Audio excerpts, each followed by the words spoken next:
තෙරුවන් සරණයි දේවි හිටයි අද අපට මේ වැඩසටහනේ අනුග්‍රහ ආශිර්වාද ලබා දීලා තියෙන ඊශ්‍රායලයේ සේවය කරන චන්දී පෙරේරා මහත්මිය විසින් අතුරුගිරියේ පදිංචි කේශර මිනුවන් චූටි පුතාගේ සහ පත්මා සොයිරියගේ නිදුක් නිරෝගී සුවය පතා සහ සියලු සත්වයින් නිදුක් නිරෝගී වේවා කියන උතුම් චේතනාවෙන් මැතිණියනි ඔබේ ඒ චේතනාව ඒ ආකාරයෙන් ඉෂ්ට සිද්ධ වේවා.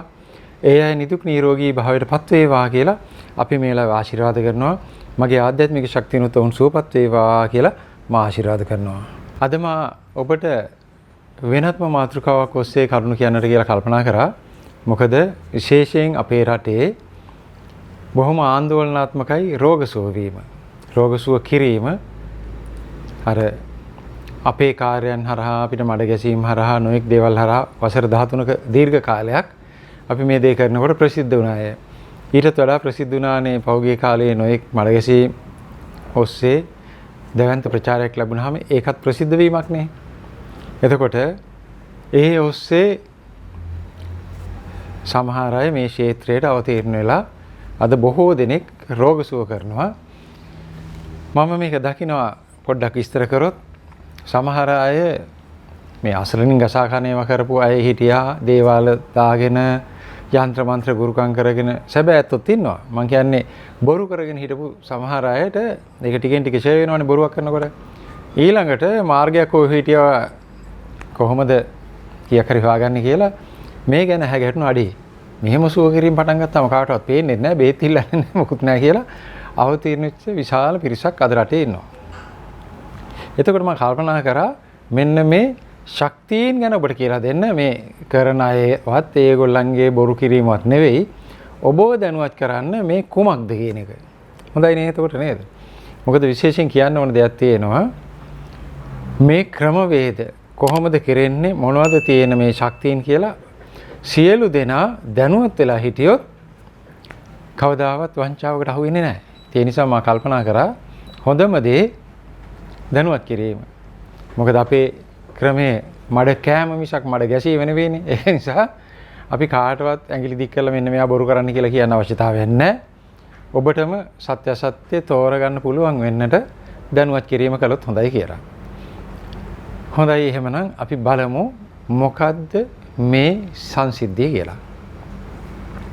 මේ ලෝකයේ නැත්නම් මේ විශ්වයේ ක්‍රියාකාරී වෙන ප්‍රධාන ශක්ති වර්ග තුනක් තියෙනවා. ශක්ති වර්ග තුනක් තියෙනවා. මේ ශක්ති වර්ග තුන තමයි එක ඔබ කවුරුත් දන්න අද සමාජයේ කතා වෙන විශ්ව ශක්තිය කියන එක. දෙක ඒකත් ඔබ අහලා ඇති චිත්ත ශක්තිය කියන එක. චිත්ත ශක්තිය, අධිමානසික ශක්තිය වගේ කියන ශක්තියින් වර්ගය. තුන්වෙනි එක දිව්‍ය ශක්තිය කියන එක. මෙන්න මේ වචන වලින් ඔබට යම් වැටහීමක් එන්නේ නැති මේ ශක්තියින් වර්ග තුන ක්‍රියාත්මක වෙනවා. එතකොට මේ ක්‍රම තුනම මේ වර්ග තුන නොඑක් අවස්ථාවල ඔබට ඇහැ ගැටෙනවා.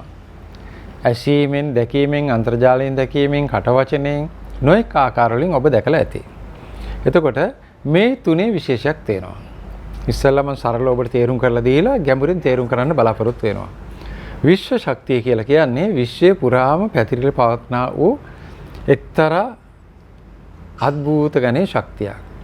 එය විශ්වයේ පැවැත්ම ඇති කිරීම, පැවැත්ම නැති කිරීම කියන ක්‍රම තුනම ක්‍රියාත්මක කරන ශක්තිය. ඔබ රෝගී බවට පත් කරන්නටත් විශ්ව ශක්තියට පුළුවන්.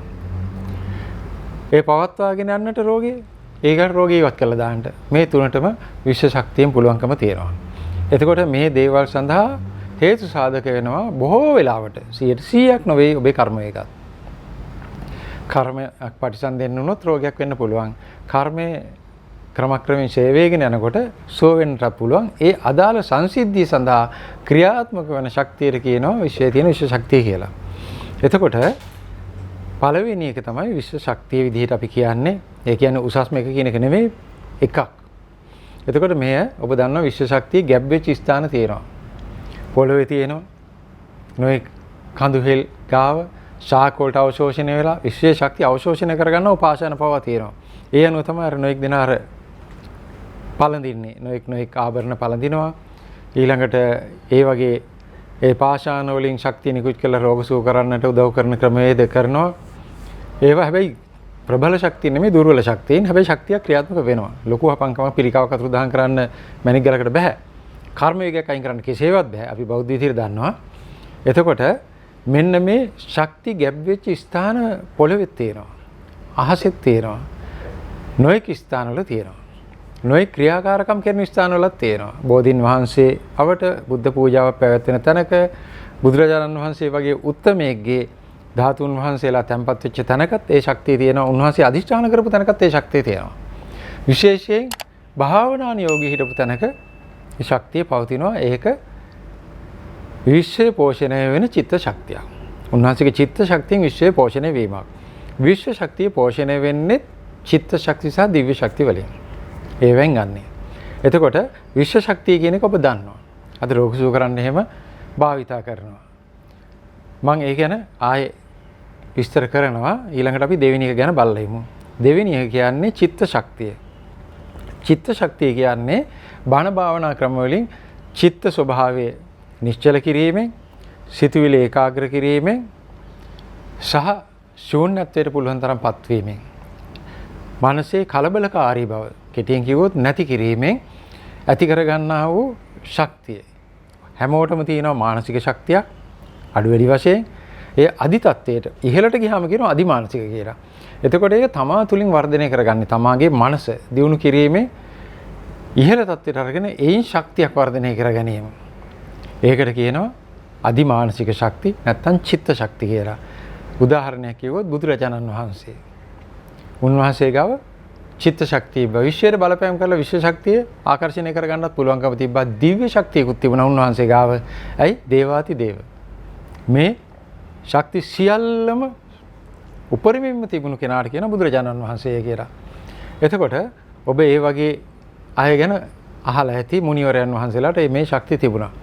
ඒ අය සෝත්සාහයෙන් චිත්ත ශක්තිය වඩාගෙන චිත්ත ශක්තියෙන් නොඑක් දේවල් කරපු අය. අදත් විශ්ව ශක්තියෙන් සෝ කරන අය ඉන්නවා, චිත්ත ශක්තියෙන් සෝ කරන අය ඉන්නවා, දිව්‍යමය ශක්තියෙන් සෝ කරන අයත් ඉන්නවා. අන්තිම එක දිව්‍යමය ශක්තිය. දිව්‍යමය ශක්තිය මේ ශක්ති දෙකටම වැඩිය වෙනස්. එහි තියෙන්නේ දිව්‍යමය ස්වභාවයක්. ඒ කියන්නේ හැම තැනටම ක්‍රියාත්මක වෙන තැනක් නෙමෙයි. දිව්‍යමය ස්වභාවයේ ක්‍රියාත්මක වෙන්නේ ප්‍රේමයේ තියෙන තැන. ආදරයේ තියෙන තැන. ආදරය කියන දේ කෙනෙක්ගේ හදවතේ ඒ සංඛ්‍යාතයේ ඇති වෙලා තිබුණොත්, ඒ තත්වයකට පත් වෙලා තිබුණොත් ඔහු කෙරෙන් දිව්‍යමය ස්වභාවය ඇති වෙනවා. දිව්‍යමය ශක්තිය උත්පාදනය කරන්න පුළුවන් වෙනවා. විශේෂයෙන් ඒ තත්ත්වයට පත් වෙන්නේ මිනිසෙක් නම් බොහෝ ආත්ම භාවයක් දිව්‍ය තලවල ගත කරලා හිටියොත් අනිවාර්යයෙන්ම මනුෂ්‍යාත්මයක් ලැබුවත් දිව්‍යමය ශක්තිය නොනැසී පවතිනවා. එතකොට ඒ දිව්‍යමය ශක්තිය වල තියෙනවා එක්තරා තල දිව්‍යමය ස්වභාවයක්. එතකොට ඒ දිව්‍ය ශක්තිය ක්‍රම දෙකකට ලැබෙනවා.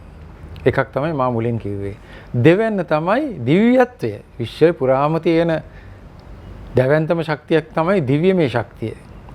එතකොට ඒකට තමයි වෙනත් ආගම් වල අය කියන්නේ දෙවියන් වහන්සේ කියලා. නැත්නම් ඒකටම කියනවා දිව්‍යමය ආත්මයෙන් ලැබෙන ශක්තිය. ඒකට කියනවා ඔබ අහලා ඇති සුද්ධාත්මය කියලා. ආත්මය කියන්නේ විඥාණයට. ඒ කියන්නේ සුපිරි විඥාන ශක්තිය. ඒක තමයි දේවාති දේව ශක්තිය. කලප ගන්න. ඒ ශක්තිය දිව්‍යමය අනුග්‍රහයෙන් කෙනෙකුට ලැබෙන්න පුළුවන්. ඒකට කියනවා grace of God කියලා ඉංග්‍රීසියෙන්. දිව්‍යමය අනුග්‍රහය. ඒ කියන්නේ දෙවිවරු නිතරම දිව්‍යමය ශක්තිය පරිභෝග කරන කට්ටිය. එයාගේ දිව්‍ය තලව ඉඳගෙන ඒගොල්ලන් ක්‍රියාත්මක වෙන්නේ දිව්‍යමය ශක්තියෙන්.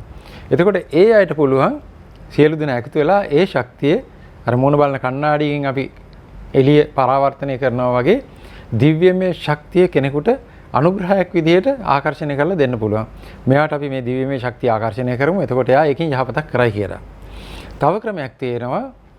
දිව්‍යමය ශක්තිය ඇතුව උපදින්නා වූ ජීවීන් ඉන්නවා පොළවේ.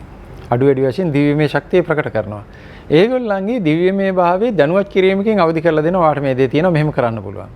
වාට පුළුවන් ওই ශක්තිය භාවිතා කරලා දිව්‍යමය අනුග්‍රහයෙන් අනාමකයක් කියන්නේ. ඔබට පුළුවන් රෝග සුව කරන්න. දිව්‍යමය ශක්තිය භාවිතා කරලා. එතකොට ඒ ඇත්තන්ට දිව්‍යමය ස්වභාවයේ අදිෂ්ඨානයේ ක්‍රියාත්මක කරලා කෙනෙකු සුව කරන්න පුළුවන්. මෙහෙම කරන්න ඕනේ නැහැ. අත තියන්න ඕනේ නැහැ. මෙහෙම කරන් ඉන්න ඕනෙත් නැහැ. කිසි දෙයක් අවශ්‍ය වෙන්නේ නැතුව ඇස් පියාගෙන මොහොතකින් දැන් කොහොමද කියලා ඇහුවොත් සුව කරන්න පුළුවන්. නොපෙනෙන තැනක ඉන්න කෙනෙක්ව සුවපත් කරලා දාන්න පුළුවන්. මොකද දිව්‍යමය ස්වභාවයත් විශ්වය පුරාම ක්‍රියාත්මකයි. මේ විදිහටම අධිමානසික ශක්තිය තියෙන කෙනා. ඔබ දැකලා තියෙන අධිමානසික ශක්තියෙන් ක්‍රියාත්මක කරපු ප්‍රධානම කෙනෙක් තමයි එඩ්ගා කේසි කියන මහත්මයා. අතීතයේ හිටපු කෙනෙක්. අධිමානසික කිව්වොත් එතුමාගේ නම කියවෙනවා. එතකොට ඒ අධිමානසික ශක්තියෙන් එතුමා නොයෙක් කපංකම් කරා ක්‍රියාත්මක කරා. විශේෂයෙන් රෝගීන්ගේ රෝග තියෙන තැන් කියන්නට එතුමා ඒ අධිමානසික ශක්තිය භාවිතා කරා. විශේෂයෙන්ම දෙයක් කියන්නට ඕනේ විශ්ව ශක්තිය, අධිමානසික ශක්තිය සහ දිව්‍යමය ශක්තිය ගැන කතා කරනකොට මේ ක්‍රම තුනම ක්‍රියාත්මක කරපු ඇත්තෝ ඉන්නවා.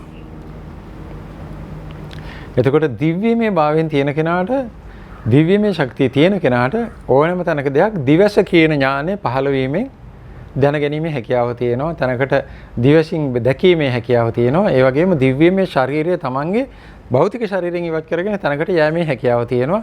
ගිහින් ඔන්න සූපත් කරන්න පුළුවන්, නැත්නම් ඒ විස්තර කියන්න පුළුවන්. ඒ වගේමයි මේ දිව්‍යමය භාවයේ තියෙන කෙනාට ශරීරයක් අභ්‍යන්තරේ තියෙන දෙයක් කියන්න පුළුවන්. ඔයාලට මෙන්න මේ තැන්වල මේ රෝගේ තියෙන්නේ කියලා. මොකද හේතුව මා ක්‍රියාත්මක කරන්නේ දිව්‍යමය ශක්තියයි. එක දවසක් ගිහිල්ලා මේ නෝනාගේ අතේ පොඩි තියුණා, අතේ කකුල් වලයි හැමතැනම පොඩි රිදිල්ලක්. පිහිටුවේ මාංශ පේශි රිදීමක් වෙන්නේ නැති මොකුත් නැහැ. මර මාත්‍යා මෙහෙම අත බලලා කිව්වා මේ බෙල්ලේ කොන්දේ තැන් දෙකක ගෑවෙනවා කියලා. මේ ස්කෑන් මොකුත් නැහැ. හරි මේ අපේ MRI මුකුත් තියාගෙන නෙමෙයි එතුමන්ගේ ස්කෑනින් එකෙන් තමයි කිව්වේ. නිකන් කිව්වා මෙන්න බෙල්ලේ තැනකුයි මේ කොන්දේ පහළ හරිය තැනකුයි කැලේ දෙකක් එකට ගෑවෙනවා කියලා. ඉතින් ඕකටත් කියලා ගිහිල්ලා MRI එකක් ගත්තා. හරියට මේ කිව්වා වගේම බෙල්ලේ තියුණා ඇනියුලර් ටයර් එකක් කියලා කිව්වා. තව එකක් හර්නියේෂන් එකක් බෙල්ලේ මෙතන ඇනියුලර් ටයර් එකක් කියලා දෙකේම තැන් දෙකේ කියපු තැන් දෙකේම MRI ස්කෑන් එකේ වෙන්නවා තැන්. ඒ දෙක. ඒ තැන් දෙකම තමයි කිව්වේ. ඉතින් ඇත්තටම සමහර දේවල් ඒ දිව්‍යමය ස්කෑන් එක ප්‍රබලයි MRI ස්කෑන් වලට වඩා. දිව්‍යමය සුව මෙහෙයයි කරන්නේ දිව්‍ය සුව මෙහෙයනේ. එතකොට අධිමානසික ශක්ති ක්‍රියා කරන අයටත් ඒ ශක්තිය දිනු කර ගන්නට පුළුවන්. මොකද යම් යම් දේවල් බැලීමේ හැකියාව තියෙනවා. මටත් ඒ අත්දැකීම තියෙනවා. අපි මහා ඍෂිතුමාගේ භාවනා ඉගෙනගෙන ඒ ආශ්‍රම ජීවිතවල භාවනා කරද්දී යම් ශක්තිය නවදී වුණා. රෝග සුව කිරීම නෙමෙයි. නමුත් යමක් බැලීමේ හැකියාව දිනු කර ගන්න පුළුවන් අධිමානසික ස්තලයේ දිනු වුණාන් පස්සේ.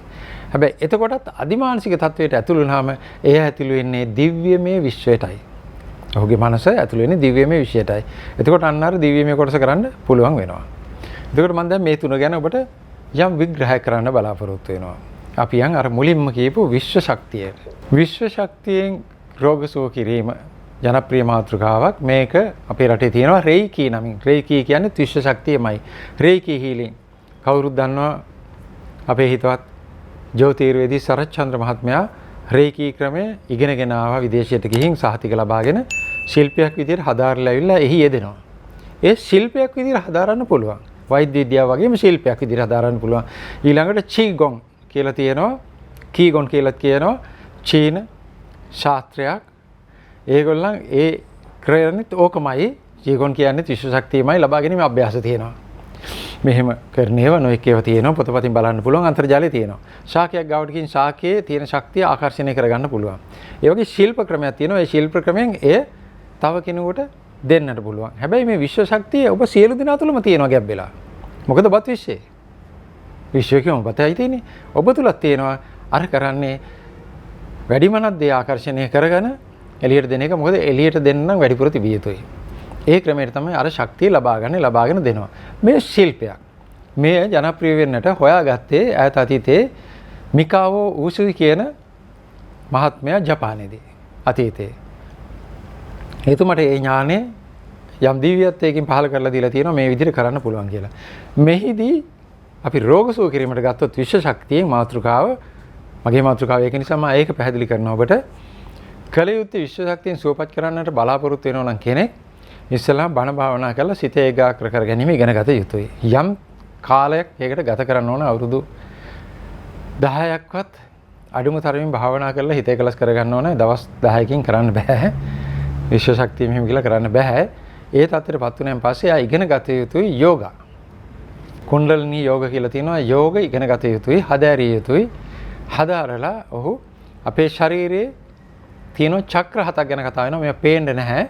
නමුත් ශරීරයේ ක්‍රියාත්මක වන ශක්ති මධ්‍යස්ථාන 7 ඉගෙන ගත යුතුයි. මම කෙටියෙන් කියන්න මොකද මේක ඒ ගැන පාඩමක් නොවන නිසා. මේ චක්‍ර 7 තමයි මූලාධාර චක්‍රය. ඒ කියන්නේ කොඳුරට පෙළේ යටින් අපි කියන්නේ කකුල් දෙක අතරේ තියෙන තැන. ඊළඟට ලිංගේන්ද්‍රිය පිටිපස තියෙන ස්වාදිෂ්ඨාන චක්‍රය. ඊළඟට නාභිය කෙලින්ම කොඳුරට පෙළට සමීපයෙන් ක්‍රියාත්මක වෙනවා කියලා දැනුවත් වෙන දෙයක් පේන්නේ නැහැ. දැනුවත් වෙනවා ඒ ශක්ති මධ්‍යස්ථාන. ඒකට කියනවා මණිපුරා චක්‍රය. ඊළඟට හෘදය ආශ්‍රිතව ක්‍රියාත්මක වෙන චක්‍රයට කියනවා අනාහත චක්‍රය. ඊළඟට මේ උගුර ආශ්‍රිතව ක්‍රියාත්මක වෙන චක්‍රයට කියනවා විසුද්ධි චක්‍රය. ඊළඟට මේ දෙබැම අතරේ තියෙන තැන අර third eye කියලා කියන්නේ. ඒකට කියනවා ආඥා චක්‍රය. ඊළඟට හිස් මුදුනේ මැද හරියේ හරියන කියන අගල් දෙකක් විතර පහලින් ක්‍රියාත්මක වෙන තැනට කියනවා සහස්‍රාර චක්‍රය කියලා. එතකොට මේ චක්‍ර උද්දීපනය වෙනකොට මේ භාවනා කරලා ශරීරයේ හැංගිලා තියෙන ශක්තිය, විශ්වමය ශක්තිය ටිකෙන් ටික අවදිලා මේ කොඳුරට පෙළ ආශ්‍රිතව ඉහළට ගමන් කරනවා මේ චක්‍ර ක්‍රියාත්මක කරමින්. එතකොට ඔහු තුල මේ ශක්තිය විශ්වයට නිකුත් වෙලා විශ්වයත් සමග මේක සංචරණය වෙනවා මේ ශක්තිය. එතකොට විශ්වයේ ශක්තිය ඇතුළට යනවා. මෙයා සම්පූර්ණ විශ්වයේ ශක්තියෙන් පිරෙන්න ගන්නවා. ඊළඟට ඔහු සුව කිරීමේදී සුව කරන්නේ මෙන්න මේ ස්ථාන ශක්තිමත් කිරීමෙන්. අත මෙහෙම තැබීමෙන් මේ ස්ථානයේ ශක්තිමත් කිරීමෙන් ඒ හැම චක්‍රයකටම අදාළ ඉන්ද්‍රියක් තියෙනවා. අපේ ශරීරයේ තියෙන සියලුම ඉන්ද්‍රීන් මේ හතට කැටි කරලා තියෙනවා. ඒ අදාළ ඉන්ද්‍රිය ශක්තිමත් කිරීමෙන් අර රෝගයට බලපෑමක් එල්ල කිරීම රේකි නැත්තම් එනර්ජි හීලින් නැත්තම් ප්‍රාණික් හීලින් ආදී වශයෙන් ඒ ඔක්කොම ශක්ති හීලින් ක්‍රම වලින් කරන දෙයක්. එතකොට එහෙට ඊට වැඩි ලොකු හපංකම් කරන්න බෑ. රේකි මාස්ටර් යුසුයි කියන කෙනාගේ පොත්පත් තියෙනවා. ඊළඟට තියෙනවා චෝ ආ කොක්සුයි කියන මහත්මයාගේ ග්‍රන්ථ. මේවා පරිශීලනය කරනකොට ඒවයි තියෙන දෙයක් තමයි මෙය රෝග සුවයට උපකාරයක් විතරයි. වේදනාව යම්ති මාත්‍රමකට සමනය කරලා වෛද්‍යවරයෙක් ගාවට යවා ගන්න පුළුවන් තත්ත්වයක් ඇති කර ඇති. විශේෂයෙන් හෘද රෝගියෙකුට ඒ වෙලාවේ මැරෙන්නේ නැතුව ඉක්මනට වෛද්‍ය ප්‍රතිකාර දෙන්න මට්ටමකට කන්ට්‍රෝල් කරන්න පුළුවන් කියලා පොතේ තියෙන්නේ. මම මේ පහත් කරන්නේ මේ ගුරුවරුම කියන දේ. එතකොට යම් කාල සීමාවකට මේ දණිය කැක්කුම් කොන්දේ කැක්කුම් නැති කරලා දාන්න පුළුවන්. ආයි යම් කාලයකදී මේක ඇති වෙනවා.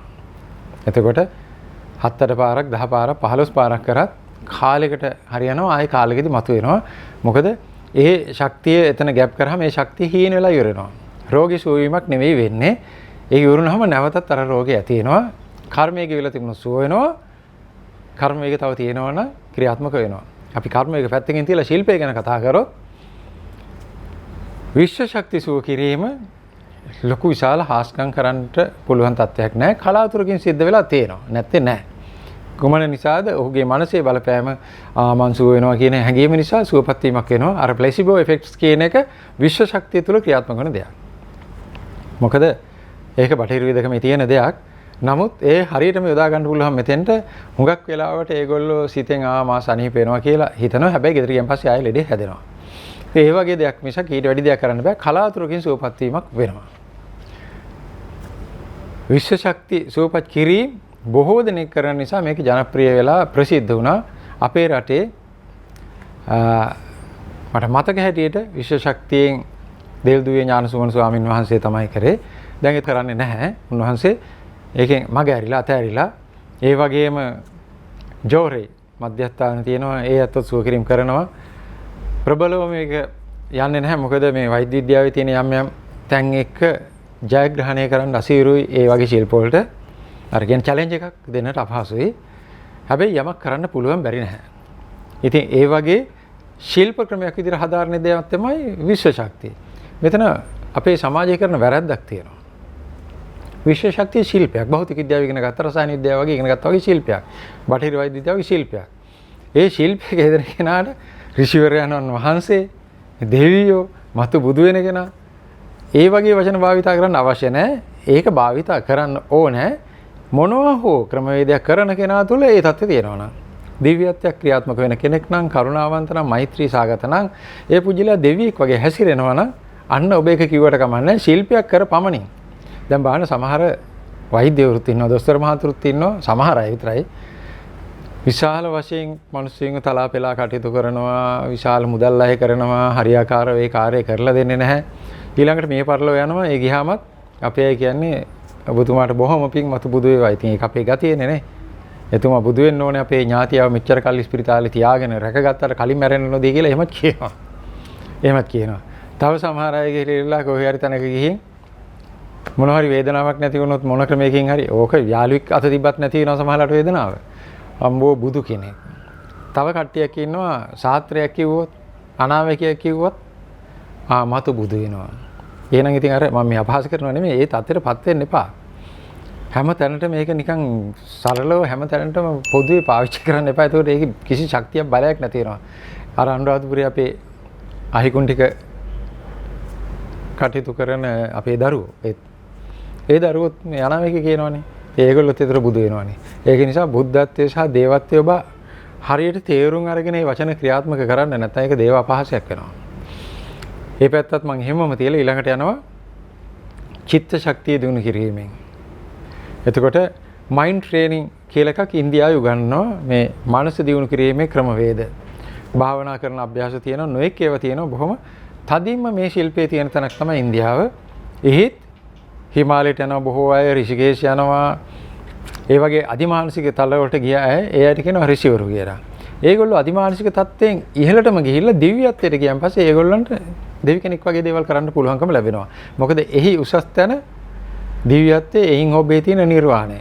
ඒක නිසා එය ඍෂිවරුන්ගේ ආభాසයෙන් තමන් තුළ දියුණුවක් ඇති කර ගැනීම. අර රේකී වගේ දැනුමක් ලබාගෙන මෙහෙම ආශිර්වාද කිරීම නොවේ. ඊට වැඩි තමන් අධිමානසික ශක්තියකටපත් වෙලා අධිමානසික තලයට හේවත් විශ්වමය තලයට සම්බන්ධ වෙලා සිතෙන් අදිෂ්ඨාන කරලා කරන්නා වූ සෝයක් බුදුරජාණන් වහන්සේ බොහෝ විට ක්‍රියාත්මක කරේ මෙන්න මේ ක්‍රියාවයි. මොකද උන්වහන්සේ ඊටාම විශාල අධිමානසික ශක්තියක් ක්‍රියාත්මක කරපු කෙනෙක්. ඊළඟට ඒ ගැන ඔබට කියන්න අවශ්‍ය නැහැ. අධිමානසික ශක්තිය නොඑක් දේවල් කරානේ. යූරි ගෙල කියන කෙනා නොඑක් මැජික් වැඩ කරලා පෙන්නවා. හැඳිනවලා පෙන්නවා. ඊළඟට රුසියාවේ මහත්මියක් අධිමානසික ශක්තියෙන් නොඑක් දේවල් චලනය කරලා පෙන්වනවා. අන්තර්ජාලය බලන්න පුළුවන්. මට එතුමියගේ නම මතක් වෙන්නේ නැහැ. එතුමිය හපංකම් කරා, පරීක්ෂා කරා, විද්‍යාඥයෝ පරීක්ෂා කරලා පිළිගත්ත මෙයාට මේ සිතේ දෙයක් චලනය කරන්නට පුළුවන් කියලා. එතකොට මේ චිත්ත ස්වභාවයට යමක් කරන්න පුළුවන් කියන එක විද්‍යාවෙන් තහවුරු වෙච්ච තැනක් තමයි ඔබ දන්නවා EEG කියලා යන්ත්‍රයක්. ඉලෙක්ට්‍රෝඑන්සෙෆැලෝග්‍රැෆි EEG මේ යන්ත්‍රය මේ සටහන් කරනවා චිත්ත මේ ක්‍රියාව සටහන් කරනවා. ඒ සටහන් කරන්න යම් යන්ත්‍රයක් ක්‍රියාත්මක වෙන්න ඕන චිත්ත ස්වභාවයෙන්. එහෙනම් චිත්ත ස්වභාවයට යම් කටුවක් හෝ මොකක් හරි චූටි දෙයක් ක්‍රියාත්මක කරලා සටහනක් ග්‍රාෆ් එකක් හැදීමේ හැකියාව තියෙන්න ඕන. එහි වෙනසක් කරන්න පුළුවන්. ඒ කියන්නේ චලනයක් කරන්න පුළුවන්. ඒ නිසා මේ විශ්වය තුළ යම් චලනයක් කරන්න පුළුවන් යම් සිද්ධියක් කරන්න පුළුවන් අධිමානසික බලයට චිත්ත ස්වභාවයට කියන එක අද විද්‍යාවෙන් ඔප්පු වෙලා තියෙනවා. ඒ අනුව තමයි අර මා මුලින් කිව්වේ එඩ්ගා කේසි වගේ අය අධිමානසික තලයට ප්‍රවිෂ්ඨ වෙලා යම් අයගේ රෝග වෙච්ච හේතු පවා කිව්වා. ඒ හේතුව ඔබ යම් කර්මයයක් කරොත් දෙයක් කරොත් ඒ විශ්වයේ සටහන් වෙනවා. විශ්වයේ හේවත් විශ්වයේ තියර්ථ වෙන ඔබේ මනස ඔස්සේ.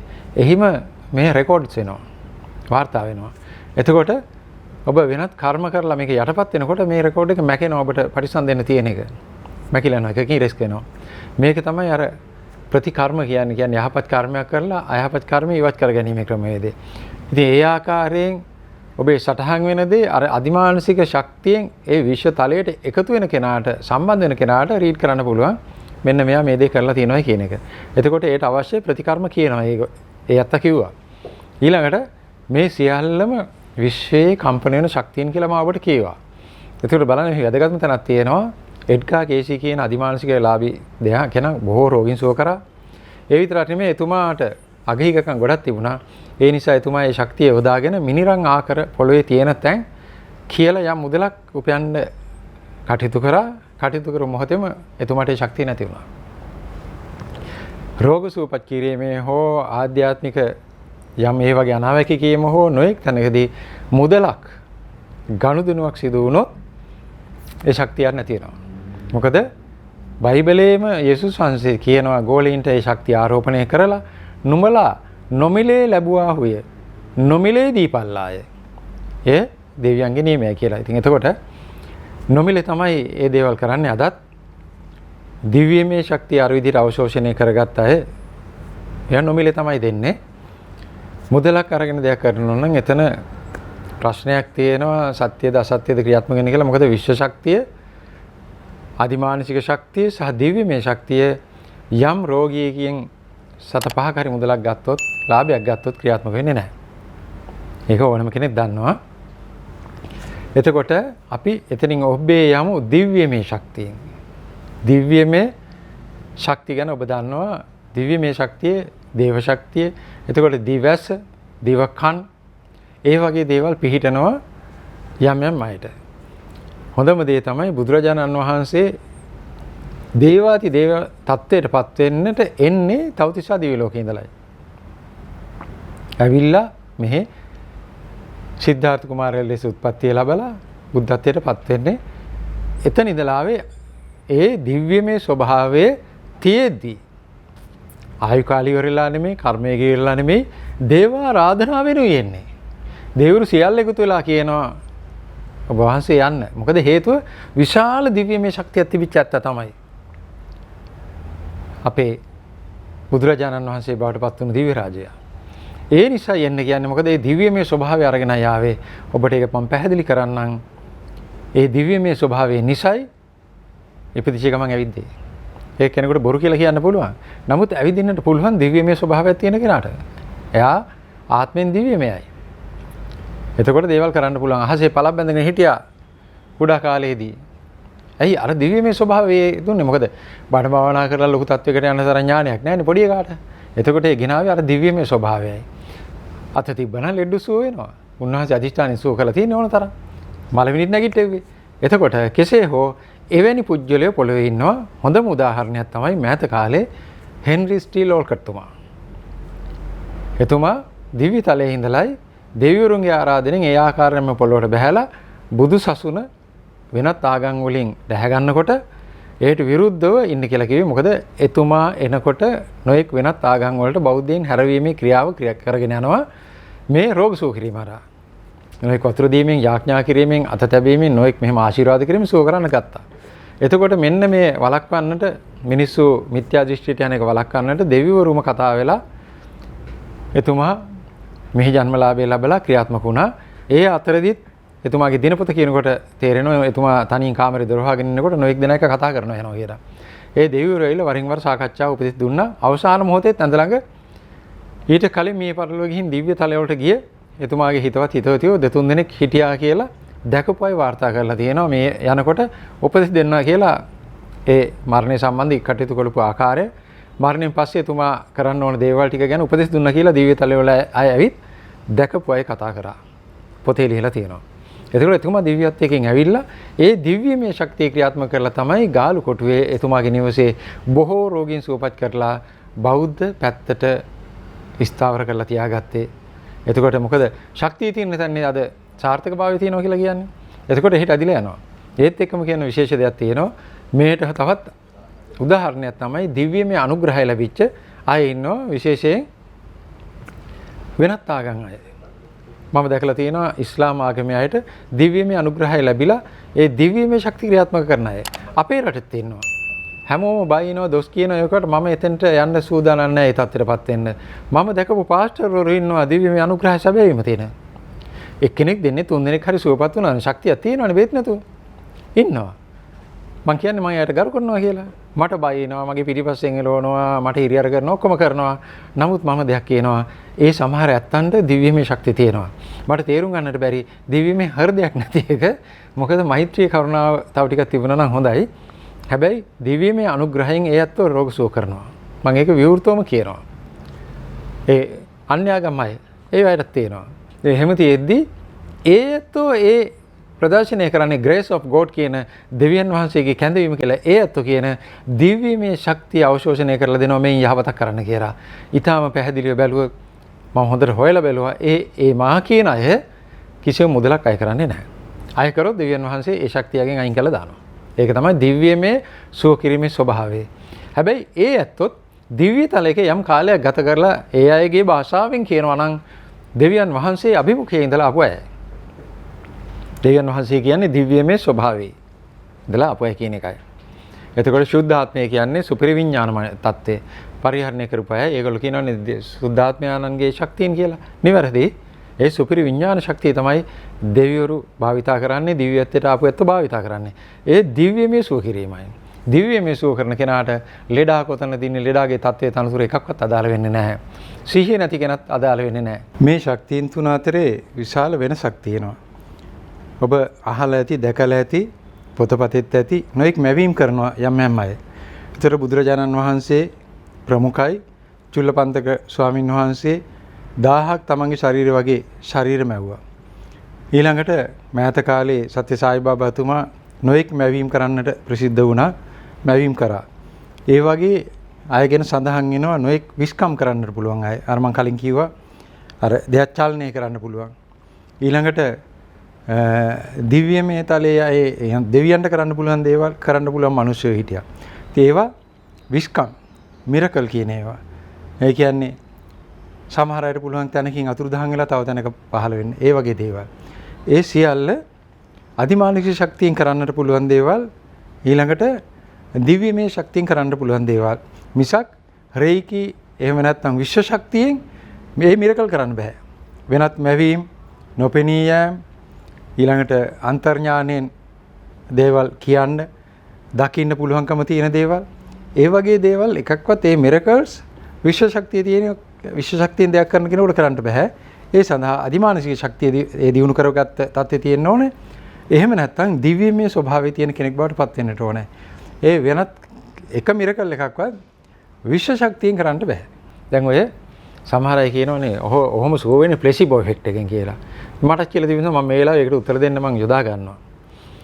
ප්ලෙසිබෝ ඉෆෙක්ට් කියලා කියන්නේ බොරු බේතකින් සුවපත් වෙනවා. බොරු පෙත්තක් දුන්නාම එයාගේ මනස වැඩ කරනවා. හොඳ දොස්තර මහත්තයෙක් දුන්නේ මේක හරියටම හරි කියලා ඒ විශ්වාසය මත අර ලෙඩේ අතුරුදහන් වෙනවා. ඒකන හොඳ විශ්වාසවන්ත වෛද්‍යවරයෙක් පෙත්ත දෙන්න ඕන. ප්ලෙසිබෝ ටැබ්ලට් කියලා එකට කියන්නේ. ප්ලෙසිබෝ ඉෆෙක්ට් එකක් එන්න ප්ලෙසිබෝ සංසිද්ධියක් තියෙන්න ඕනේ. දැන් අපේ ඒවා කියන ප්ලෙසිබෝ. ඒක කොච්චර වැරදිද බලන්න. ඒක වෛද්‍යවරුන්ට කරන අපහාසයක්. ඒ කියන්නේ කුමාර මහත්තයා ගාවට ඇවිල්ලා අත තිබ්බහම රෝගීන්ගේ විශ්වාසයක් තියනවලු මෙයා අත තිබ්බොත් ලෙඩේ නැති වෙනවා කියලා. ඒ හන්ද සුව වෙනවලු. මං මාර ලොකෙක් නේ. ඒතර දොස්තර මහතුරු අච්චර උගත් ප්‍රොෆෙසර් මහතුරු පවුනේ. ඒගොල්ලෝ ගැන කොච්චර විශ්වාසයක් අපේ රටේ තියෙනවද? එහෙනම් ඒගොල්ලෝ අත තිබ්බම ඊට කලින් සුව වෙන්න ඕනනේ. එකක්. දෙවෙනි එක එතකොට ඒ වගේ විශ්වාසයක් තියෙන පොඩි එකෙකුට කොහොමද? කුමාර මහත්තයා ඇවිල්ලා අත තිබ්බ හරියටම හරි කියන්නේ ප්ලෙසිබෝ ඉෆෙක්ට් එක. ඊළඟට සිහි නැති කෙනාට ඒ ශක්තියම යොදලා ප්ලෙසිබෝ ඉෆෙක්ට් එකකින් පුළුවන් ද ශරීරය තුල තියෙන රෝග කියන්නේ. අපේ ඔබ බලන්න සිත්සුවේ දෙක වැඩසටහනේ අපේ වෛද්‍ය අධ්‍යක්ෂකතුමා පැහැදිලිවම එතුමාගේ බිරිඳගේ මම රෝග තියෙන ටික මම කිව්වා MRI කරන්න කලින් මෙන්න මේ ටික තියෙන කියලා හරියටම හරි. එතකොට ඒ යොදා ගන්න ශක්තිය ප්ලෙසිබෝ වෙන්නේ කෙසේද? එතන ප්ලෙසිබෝ එකක් ක්‍රියාත්මක වෙන්නේ නැහැ. ඒක නිසා ඒ සම්පූර්ණ අසත්‍යයක්. සතෙකුට ප්ලෙසිබෝ ඉෆෙක්ට් ක්‍රියා කරන්න බැහැනේ. බෑ. ඊළඟ රාත්‍රියේ නිින්දෙදී යම් සිද්ධියක් සිද්ධ වෙලා පහුවෙද උදේට සුව වෙන්නත් බෑ. හරි? එතකොට නොදන්නා කෙනෙක් සුව වෙන්නත් බෑනේ. ඒ සියල්ල අපි කරලා තියෙනවා. එතකන ඒවට උත්තර දී යුතුයි. ප්ලෙසිබෝ ඉෆෙක්ට් එකකින් ශරීරය තුන තියෙන ලෙඩක් කියන්න පුළුවන්ද? දුර ඉන්න කෙනෙක් හොඳ කරන්න පුළුවන්ද? අඳුරන්නේ නැති කෙනෙක්ව. බෑ. ඒක නිසා ඒ බටහිර වෛද්‍ය විද්‍යාවට අදාළ නම වචනයක්. අපේ නෙවෙයි. ආධ්‍යාත්මික ශක්තිය වල නෙවෙයි. එතකොට මෙන්න මේ ආධ්‍යාත්මික කියන ශක්තියන් තුන ගැන මම ඔබට ඉතාම පැහැදිලි කිරීමක් කරා. ඒක නිසා ඔබ ඥානවන්තව මේවා සම්බන්ධව කටයුතු කරන්න ඕනේ. එතකොට ඔබට මම තව ටිකක් පැහැදිලි කරොත් විශ්ව ශක්තිය බොහෝ දෙනා කැමතියි අද ඉගෙන ගන්න. මට කියලා තියෙනවා විශ්ව ශක්තිය ලබා ගන්න හැටි කියලා දෙන්න කියලා. අනේ අන්තර්ජාලයේ අනන්ත ප්‍රමාණ තියෙන විශ්ව ශක්තිය ක්‍රියාත්මක කරගන්න හැටි ඉගෙන ගන්න හැටි මාස්ටර් ජුසුයිගේ රේකි කියලා ක්‍රමයේ දෙක අතර රටේ ක්‍රියාත්මක වෙනවනේ. විශ්ව ශක්තිය සුවපත් කිරීමට කියන නම තමයි ඒක ජපානයේ හදාගත්තේ රේකි. රේකි ශාස්ත්‍රය කියන විශ්ව ශක්තියෙන් සුව කරන්න කියලා එයා කරන්නේ රේකි. මෙහෙම කරන එකත් රේකි. මෙහෙම කරලා අපි වේදනාව තියෙන තැනට අත තියන් හිටියොත් ඒ රේකි විශ්වයේ තියෙන ශක්තිය ආකර්ෂණය කරලා දීමක්. මෙහෙම දෙයක් තියෙනවා. මේ හැමතැනකදී මා ඔබට කියන්නේ යම් කෙනෙක් රෝග සුවපත් කරොත් ඒ අදාළ කෙනා මම හරි කමක් නැහැ ජීවිතයෙන් සමුගෙන නැති වුණාන් පස්සේ අනිත් ලෙඩුන්ට මොකද්ද වෙන්නේ? එහෙනම් ක්‍රමවේදයක් තියෙන්න ඕනේ දිගටම සුව වෙන්න. මම ඒකයි කියන්නේ මගෙන් සුවපත් කරගන්න නෙවෙයි ඔබ හැමදාම සුවයෙන් ඉන්න ක්‍රම ඉගෙන ගන්න කියලා. ඔබෙන් පස්සේ ඔබේ දරුවන්ට කියලා දෙන්න. එයයි සිදුවිය යුත්තේ. ඒක නිසා විශ්ව ශක්තියෙන් සුවපත් කිරීම ඉගෙන ගන්න බොහොම ලේසි. ඒ ශිල්පයක් විදිහට උගන්වනවා අපේ සරච්චන්ද්‍ර මහත්තයා ඉගෙනගෙන ආවා විදේශයෙන්. අපේ රටේ තියෙන උගන්වන තැන් ඔබට ගිහිල්ලා ඒව හදාර ගන්න පුළුවන්. ජෝරේ ක්‍රමත් මං හිතන්නේ උගන්වනවා ඒ ඇත්තෝ. ජෝරේ කියන්නේ විශ්ව ශක්තියෙන් සුවපත් කිරීමයි මේ ආකාරයෙන් මෙහෙම අත දියලා ඉගෙන ගන්න පුළුවන්. ඒ විතරක් නෙමෙයි ඔබ විශ්ව ශක්තිය අවශෝෂණය කරගෙන අර මං කියවනේ හොඳ බණ භාවනා කරලා කාලයක් මෛත්‍රී කරුණාව ඉතා හොඳින් ප්‍රකට කරගෙන ඒ අනුව මානසික තත්ත්වය බැලන්ස් කරගත්තොත් ඒ කියන්නේ උසස් කම්පන සංඛ්‍යාතයක් ඇති කරගත්තොත් ඔබට පුළුවන් ඔබේ තියෙන ශාරීරික අභ්‍යන්තරයේ තියෙන රෝග නැති කරගන්න. මේ තමයි වැදගත්ම දේ. දිව්‍යත්වයක් අවදි කරගත්තත් ඔබට පුළුවන් ඔබේ ශාරීරියේ අභ්‍යන්තරයේ තියෙන රෝග නැති කරගන්නට පුළුවන්. දුර්වලකම් නැති කරගන්නට පුළුවන් මෙත්තා කරුණා මුදිතා උපේක්ඛා මත සිටීමෙන් කාලයක් තිස්සේ. එතකොට ඔබ බණ භාවනා කරලා ඊටාම හොඳ යහපත් කෙනෙක් නම් ඔබට පුළුවන් මේ රේකීකරණ ක්‍රමවේදයෙන් විශ්ව ශක්තියෙන් සුවපත් කරන්න. ඒකට ඔබ ඍෂිවරයෙක් වෙන්න අවශ්‍ය නැහැ.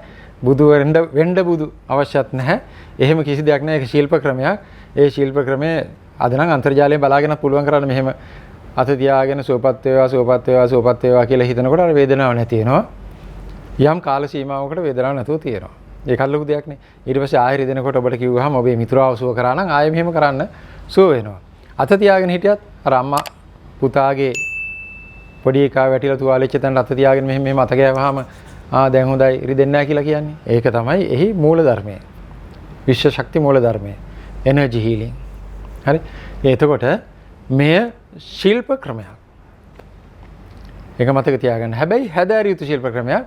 එහෙම හදාarලා කරන අය ඉන්නවා සහතික අරගෙන ඇවිල්ලා බණ භාවනා කරලා ජපානයේ ගිහිල්ලා ඉගෙනගෙන ඇවිල්ලා. හැබැයි මේ වෙනකොට විශ්ව ශක්ති මධ්‍යස්ථාන බොහෝ අක්‍රිය වෙලා වගේ තියෙනවා. ඒ අර ලොකු සාර්ථකත්වයක් ගන්න බැරි වුණා මාර්කියවේ වෛද්‍ය විද්‍යාවත් එක්ක හැප්පෙන්න තරම් ප්‍රබල නොවුච්ච නිසා එහෙම මෙහෙමම වියකිලා යනවා. විශ්ව ශක්තිය හැමතිස්සෙම කරපු කාර්යය මෙහෙම අතුරුදහන් වෙලා යනවා. ඒක අසාර්ථකභාවයේ හරි ඉක්මනින් මතුවෙනවා. මම කියන්නේ 100% අසාර්ථකයි කියලා. සාර්ථක කරන්න නැත්තු ඉන්නවා හරියට හදාරලා. හැබැයි අර වගේ ෆයිට් එකක් දෙන්න බෑ. ෆයිට් කරන්න පුළුවන් එකම තැන තමයි දිව්‍යමය ශක්තියෙන්. අපි මාගේ ගැන මම කියන්නේ අනිත් අය ගැන මට කතා කරලා වැඩක් නැහැ. දිව්‍යමය ශක්තියෙන් මගේ චැලෙන්ජ් එක මම දැන් දෙතුපාරක් දීලා තියෙනවා. ඔබට බලන්න පුළුවන්.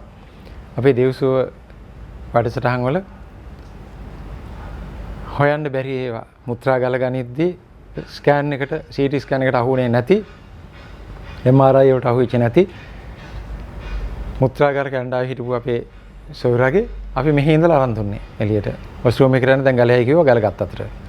ඊළඟට අපේ ඥාණයෙන් දිව්‍යමය ඥාණයෙන් මෙන්න මේ ලෙඩේ මෙයාට තියෙනවා කියලා තියෙනවා. මගේ හිත අතර මාව ආශ්‍රය කරන අය දන්නවා. බොහෝ දෙනා අහගන්න මම ළඟට එනවා. මම මේ මගේ ලොකුකම නෙමෙයි කියන්නේ ඒ තමයි දිව්‍යමය ස්වභාවයේ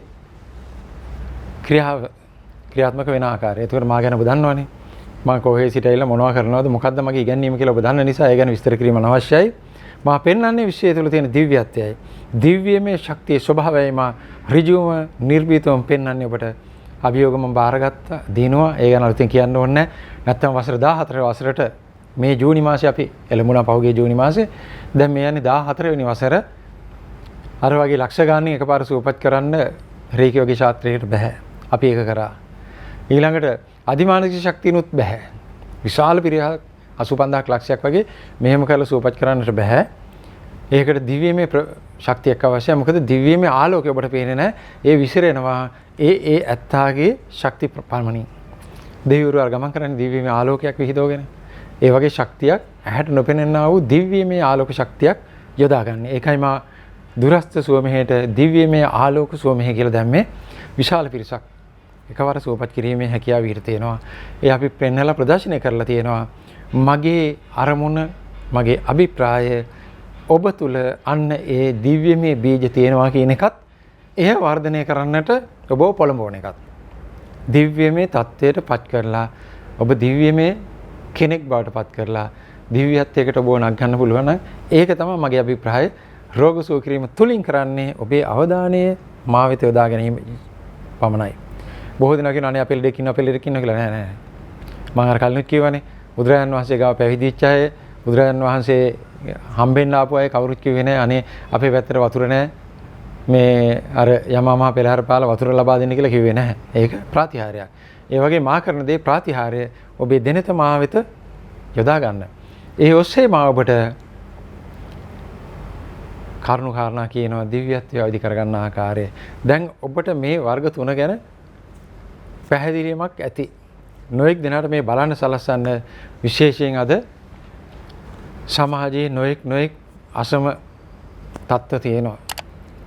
නිවැරදි වැරදි ක්‍රියාවල් සිද්ධ වෙනවා. නිවැරදි තැන් නිවැරදි ස්ථාන නිවැරදි පුජ්‍යලයෝ වැරදි පුජ්‍යලයෝ ඉන්නවා. විශේෂයෙන් ඔබ සාරංච සාරතෝ ඤත්වා අසාරංච අසාරතෝ කියන ගාථාව ඉගෙන ගත යුතුයි.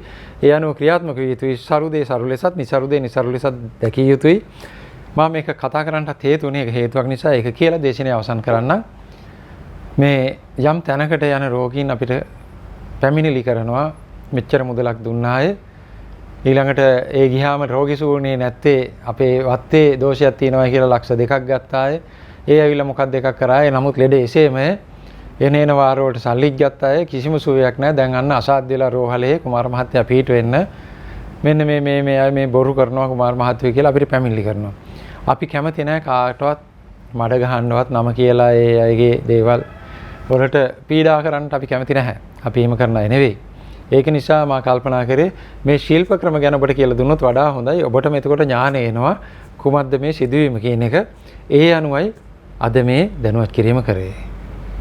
මම හිතනවා ඔබ ප්‍රඥාවෙන් මේ ක්‍රම තුන ඉගෙන ගනී කියලා. මේ සිද්ධි තුන මේ ආධ්‍යාත්මික ශක්තිය තුන විශ්ව ශක්තිය අධිමානසික ශක්තිය සහ දිව්‍යමය ශක්තිය මේ තුනේ කරන හීලින් වර්ග රෝග සුව කිරීම වලට කියනවා universal power healing විශ්ව ශක්ති සුව කිරීම. ඊළඟට supernatural power අධිමානසික ශක්ති සුව කිරීම supernatural healing. divine power healing දිව්‍යමය සුව කිරීම. මෙන්න ක්‍රමවේද තුන යොදාන ආකාරයේ මේවා එකිනෙකට වෙනස්. මේවායේ තියෙන බල ශක්තියත් එකිනෙකට වෙනස්. ඒවත් මම තේරුම් කරලා දුන්නා.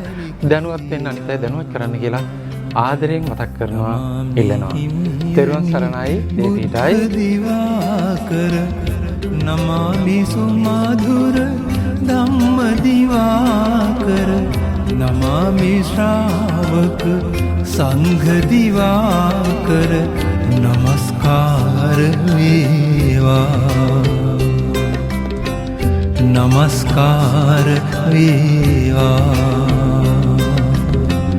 නමස්කාර වේවා නමස්කාර